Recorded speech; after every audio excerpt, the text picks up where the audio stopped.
पवित्र बाइबल का वचन पढ़े और सुने जाने पर प्रभु यीशु मसीह आपको और आपके परिवार को आशीष दे। पवित्र बाइबल निर्गमन की पुस्तक 37 का अध्याय वचन 1 से 29 यह कहता है।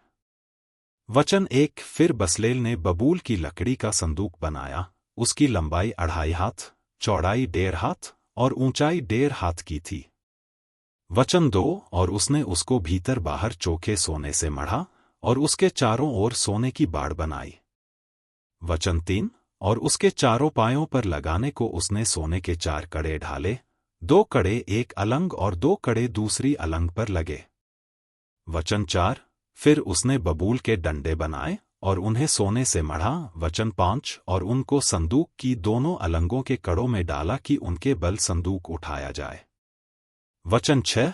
फिर उसने चोखे सोने के प्रायश्चित वाले ढकने को बनाया, उसकी लंबाई 2.5 हाथ और चौड़ाई 1.5 हाथ की थी। वचन 7। और उसने सोना गढ़कर 2 करूब प्रायश्चित के ढकने के दानों सिरों पर बनाए। वचन 8। एक करूब तो एक सिरे पर और दूसरा करूब दूसरे सिरे पर बना, उसने उनको प्रायश्चित के ढकने के साथ एक ही टुकड़े के दोनों सिरों पर बनाया।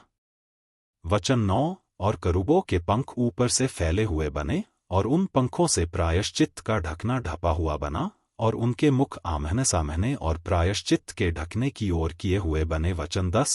फिर उसने बबूल की लकड़ी की मेज को बनाया, उसकी लंबाई 2 हाथ, चौड़ाई 1 हाथ और ऊंचाई 1.5 हाथ की थी। वचन 11। और उसने उसको चोखे सोने से मढ़ा और उसमें चारों ओर सोने की एक बाड़ बनाई। वचन 12।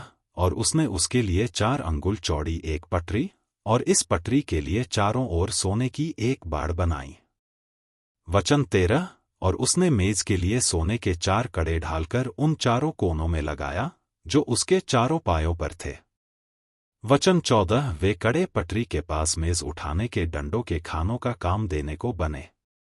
वचन 15। और उसने मेज उठाने के लिए डंडों को बबूल की लकड़ी के बनाया और सोने से मढ़ा। वचन 16। और उसने मेज पर का सामान अर्थात परात, धूपदान, कटोरे और उंडेलने के बर्तन सब चोखे सोने के बनाए। वचन 17। फिर उसने चोखा सोना गढ़ के पाए और डंडी समेत दीवट को बनाया, उसके पुष्प, कोश, गांठ और फूल सब एक ही टुकड़े के बने। वचन 18। और दीवट से निकली हुई 6 डालियां बनी, 3 डालियां तो उसकी एक अलंग से और 3 डालियां उसकी दूसरी अलंग से निकली हुई बनी। वचन 19। एक एक डाली में बादाम के फूल के सरीखे 3-3 पुष्प कोश, एक एक गांठ और एक एक फूल बना। दीवट से निकली हुई उन 6 डालियों का यही ढब हुआ। वचन 20। और दीवट की डंडी में बादाम के फूल के सामान अपनी अपनी गांठ और फूल समेत 4 पुष्प कोश बने। वचन 21। और दीवट से निकली हुई 6 डालियों में से 2-2 डालियों के नीचे एक एक गांठ दीवट के साथ एक ही टुकड़े की बनी। वचन 22। गांठे और डालियां सब दीवट के साथ एक ही टुकड़े की बनी, सारा दीवट गढ़े हुए चोखे सोने का और एक ही टुकड़े का बना।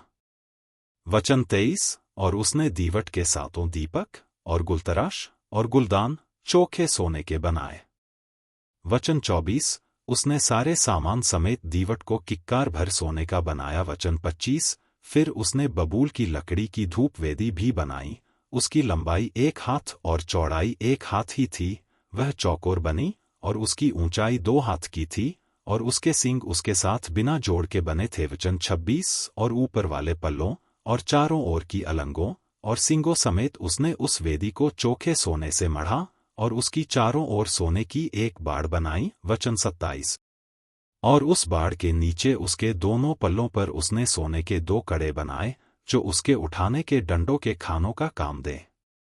वचन 28। और डंडों को उसने बबूल की लकड़ी का बनाया और सोने से मढ़ा। वचन 29। और उसने अभिषेक का पवित्र तेल और सुगंध द्रव्य का धूप गंधी की रीति के अनुसार बनाया। यदि आप विश्वास करते हैं तो यह वचन सभी विश्वासियों को भेजें और इस चैनल को प्रभु यीशु मसीह के नाम से सब्सक्राइब करें और आशीष प्राप्त करें। धन्यवाद।